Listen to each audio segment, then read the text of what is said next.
Hi, daughter. Hi. Yeah, I text Jim. I was like, I'm gonna be a little late. I'm on a broker call. It was supposed to be a quick broker call, but no, no. Oh, I didn't see the text. Oh, I Hey. you got you got the text there. Keep Oh, going. dropping Audrey off. That was all Uh, bad. I got 3 wins. Dang. I got three. I closed on my short sale. We Your actually got red a date shirt on is the over short there sale. somewhere. Wait, Audra, will you mute yourself? Huh? Will Oh, you mute yourself? Thank you. okay. I get to close on my short sale. We finally got the bank acceptance. I have a buyer client that has asked me to list their house in Green Valley and Sierra Vista so they could buy in Bisbee. What? Then I had a client referral for a listing that didn't go very well because they found out I was with Keller Williams and they absolutely are disgusted by Keller Williams, but that's okay. I still got, in front of people. Wow. What is it? What was it about Keller Williams that made you And disgusted? I know. I'm like, who did Uh, that? they've dealt with Keller Williams 3 separate times, and they say that we sound like robots and we're just scripted. The last agent that they had dealt with, she called this individual up. The individual showed up with another agent. That other agent was talking and answering all the questions while the other individual just kind of sat there. They didn't like that. They didn't like how they were like scripted into going a certain way that Keller Williams in air quotes wanted them to go. Um, yeah, Honestly, they I'm just going to take they were offense to that. We're yeah. because we're scripted and know what we're doing. We follow a process. Weird, weird. So Yeah. interesting. So there's a list going on and on about how Keller Williams is garbage. I'm Yeah. like, okay. Beautiful thing is you don't represent the entire company. You just represent yourself. So Yep, that's what I said. okay, keep going, guys. I sent out my very first contract yesterday. Woohoo. Yeah, you did. Congrats, Dude, that's Max. awesome.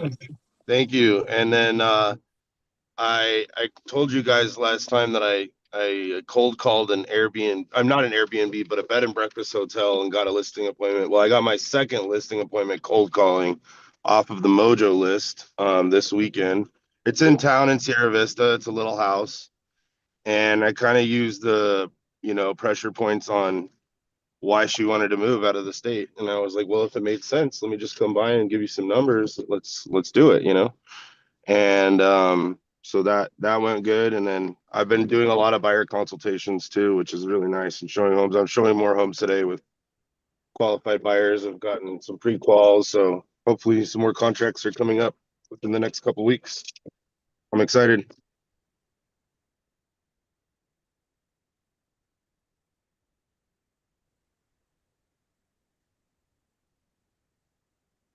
Is that it? I sent out my first mail out today, so I'm gonna see how that goes. It's something I've been wanting to do for a good while. A good while. Mm. It's a big I sent out a big uh and this is through command, so that's a big deal for me. I actually have a class today with BrokerBot integrating with Command, so it'll be awesome to help you guys out with some of that too. So good job, Aubrey, using Command and getting your mailer out.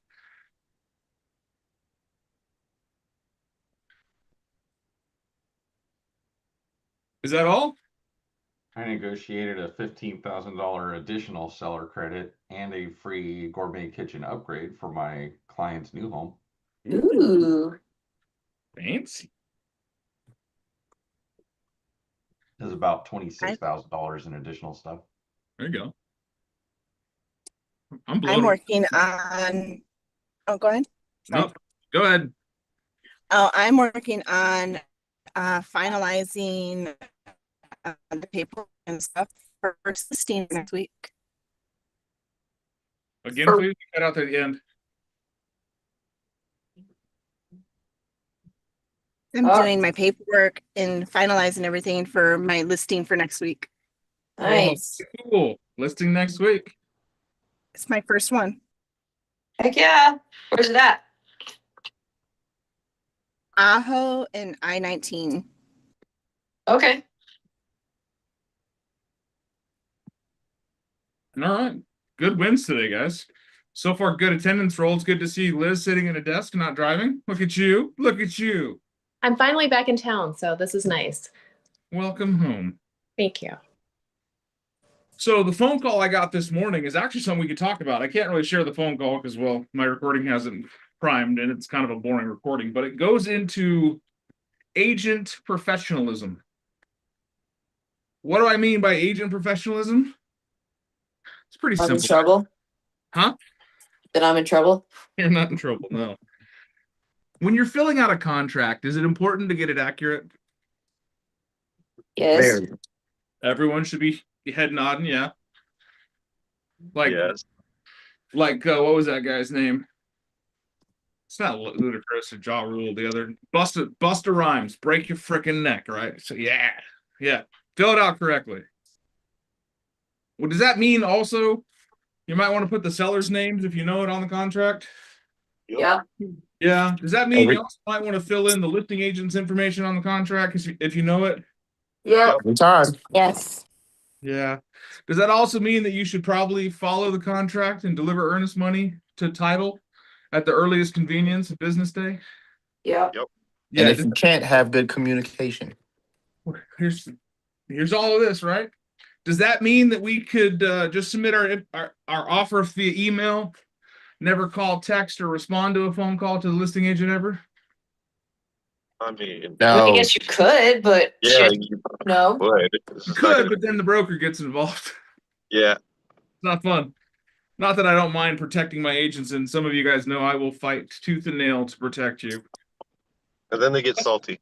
But then we'll get a conversation after the fact that says, hey, listen, there's expectations here.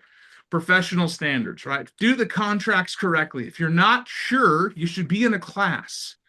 If you've never done it before, do it before you ever have to do it with the client. Fill out a contract for yourself. Act like you're buying a house and submit an offer to you. Hell, send me the offer and I'll audit it.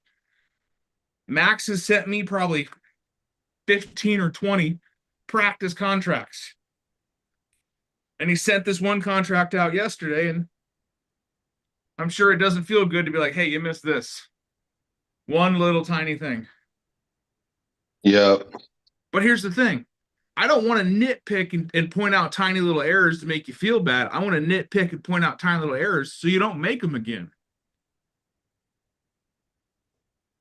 When you take care of the small things, guys, the big things take care of themselves.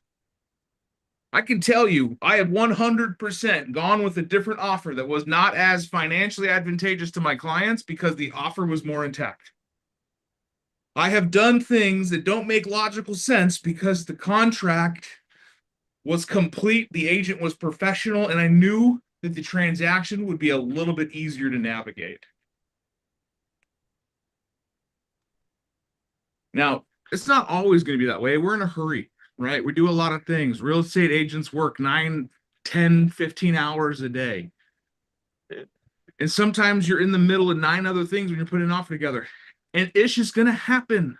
We clean it up on an addendum.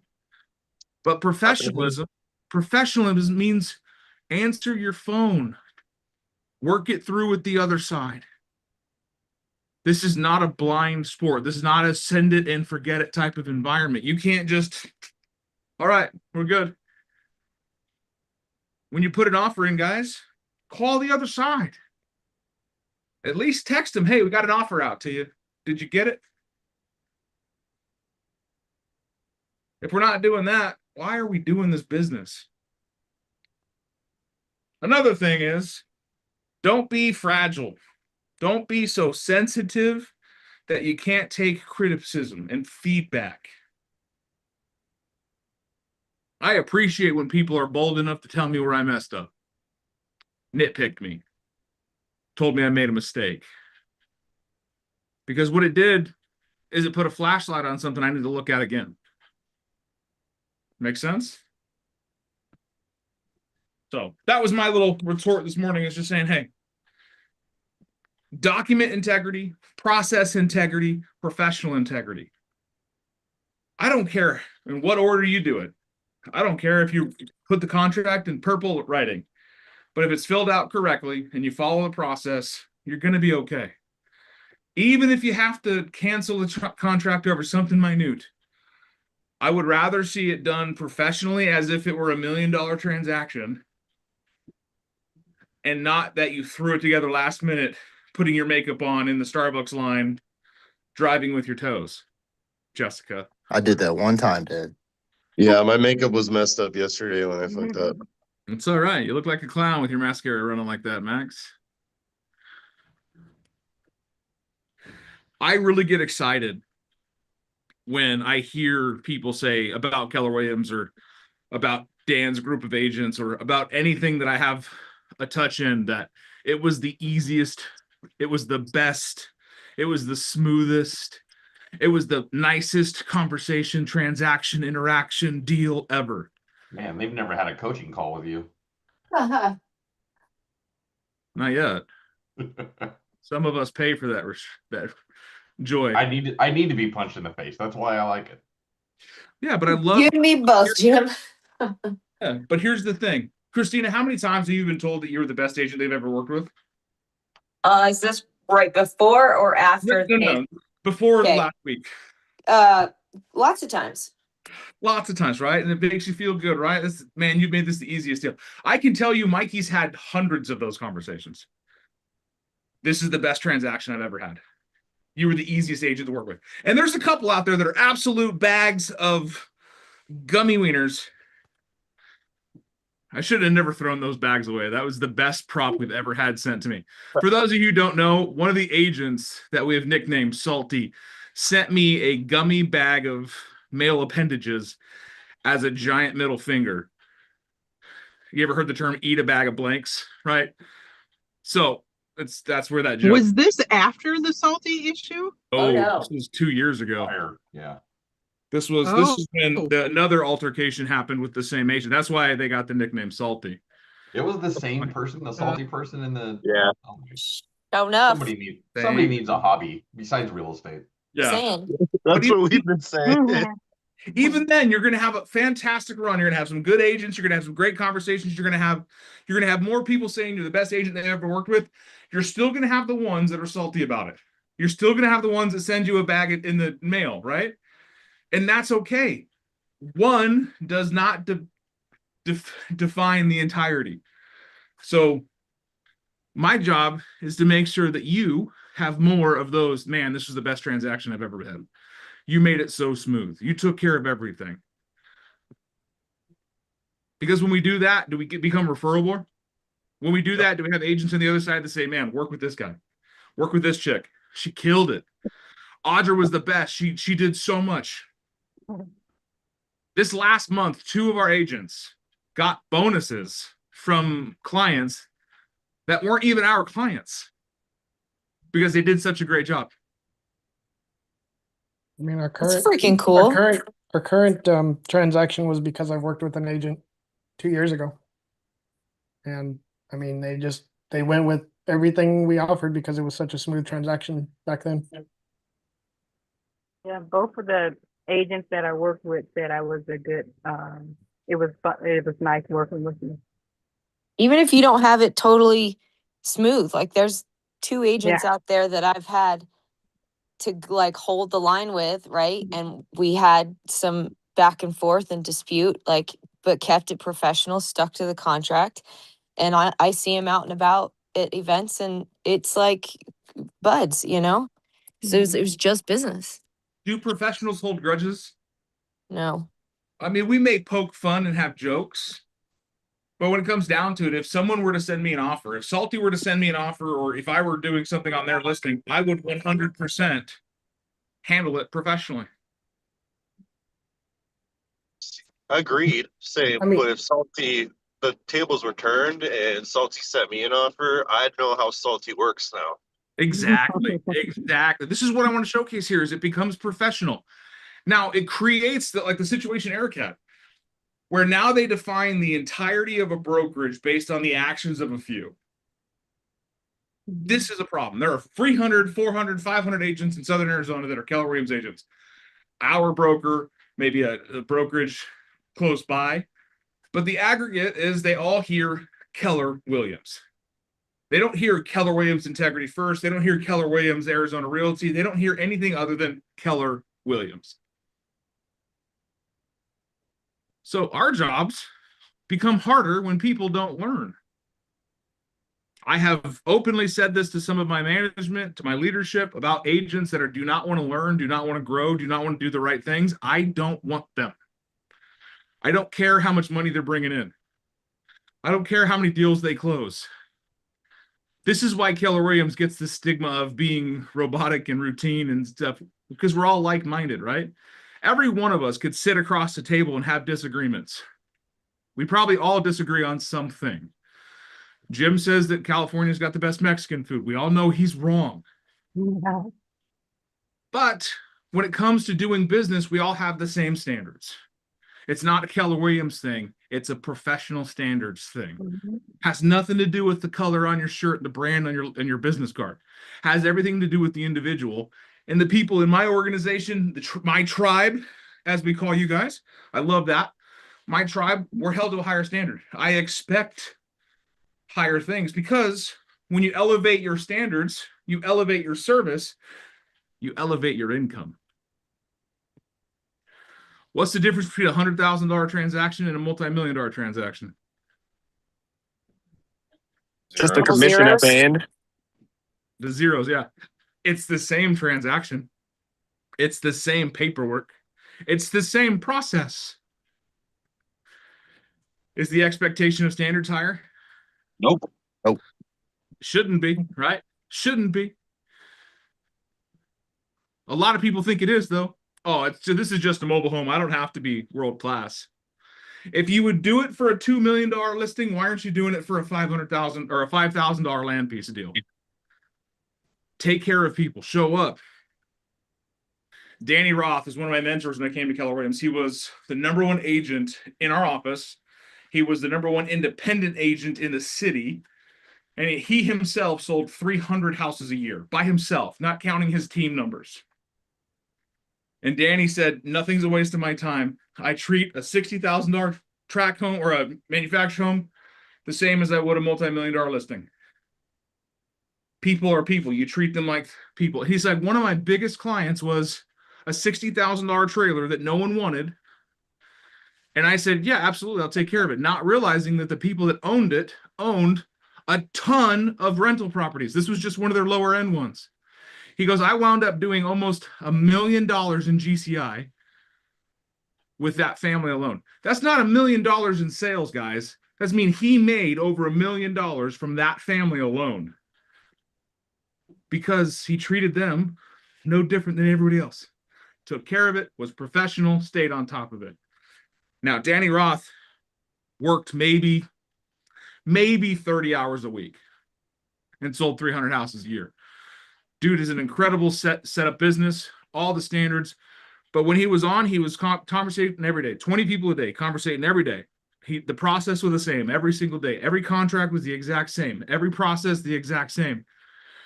You could tune a watch. You know that saying, you could time your watch by him. He was that regimented. That is the level of professionalism I strive to, is I want to do the same thing every single day. I know it's super freaking boring to do the same thing every single day. But when you do it the same, is it easy for you to improve? Every one of us likes to get better, and we want to change and shake and change and shake and change and shake. When the reality is, you only need to change one thing. Maybe it's 1 degree. Maybe it's one process, not the entire thing.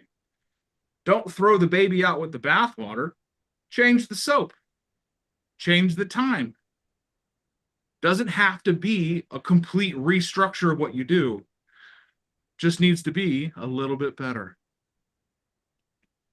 Just a little bit, right, Ken? Kevin, just a little bit. Doesn't have to be much, just a little bit. I'm looking for 1% growth.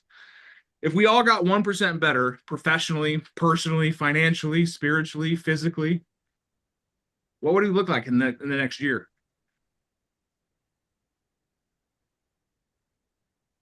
Would you look better or would you look worse? Better, Better. way better. Yeah. Everyone wants to, everyone wants to do different things, then do different things. Just do them more professionally. Have higher standards. And is it my standards you guys are living up to? No, we have to have our own standards. Say it again, Miss Audra. Say it again for the ones in the back. We have to have our own standards. Because at the end of the day, Miss Audra, who looks back at you in that mirror? Me. Are you proud of what you look at? Yes. Heck yeah, you are, because you have higher standards. You have increased your life. Yeah. Now, I'm sure all of you have a place in your heart for me because you don't want to disappoint me because, well, Yep. that's what tribes do. We look after each other. We have accountability for one another. I don't want to disappoint you. That's why I show up. So I'm trying to learn to be better so that you can be better. You can't pour from an empty cup, so I need to constantly fill my well so I can fill into yours. But you all have to have higher standards. And only you are going to know if you felt good about what you did or not. Only you are going to know if you half-assed that contract and just winged it out there. Only you are going to know if you didn't answer that call or call somebody back or do something you said you're going to do. Yep. But here's the thing. People will remember when you don't. People will remember when you were an absolute jackwagon to them. They may not remember what you said, but they sure as heck will remember how they felt. Mm-hmm. And they're probably going to make jokes about it. They're probably going to tell 27 other people on a morning call that's live broadcast to the entire world about you. They may not use your name, but some people will know who you are in spirit. Yeah, we keep it in the spirit of professionalism. In the spirit of professionalism, Mike, you knew exactly where I was going with that one. But this is where I really like having that conversation this morning. Is one, this is an agent I don't know. She's on a team. I haven't had any interaction with her. Two, my expectations for that team are higher standard than this.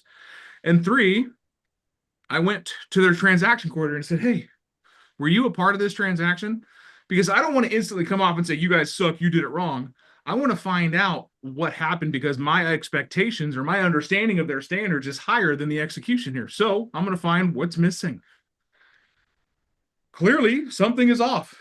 So let's go find out. Maybe it was, a late night transaction and she was a little rushed. Okay. This is a training opportunity. Take a break. Take a minute. Clear your head. I wish Josh was on the call. I don't know if he's on the other screen. But Josh had a rough conversation with his seller yesterday. And instead of having that call in his car as he was driving, he took a couple of minutes. He got all the way to his house, got to his desk, sat down, cleared his frame of mind, and had a professional conversation.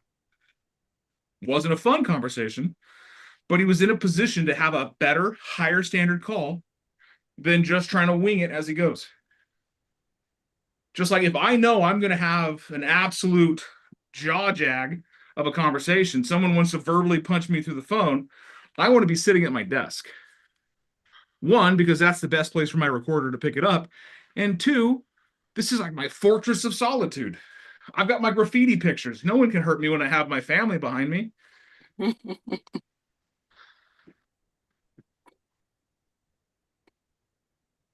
Are you proud of your standards? If the answer is no, improve them. If the answer is yes, hold them.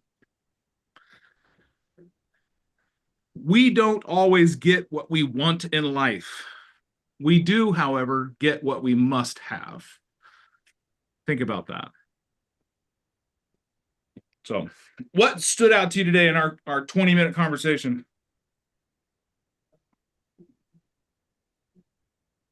Other than 90% of you turned your cameras off and went back to bed. Constantly remaining professional, Yeah. or as we call it in the military, maintaining your military bearing. Mm-hmm. Military bearing. Never heard of that, but I'm sure a couple of you have. We are responsible for our own standards. Yeah. I think this is one of the hardest things for real estate professional or people that are in a entrepreneurial role, is that if you don't show up, no one's going to mark you absent. Your If bank you don't account perform, won't. no one's going to sit you down and have a performance review. You're just going to slowly fade into oblivion. Because after all, who are you responsible for? Right? Everyone take your thumbs. Take both your thumbs Thumbs and point up. them backwards. Come back, right? I'm responsible for this one.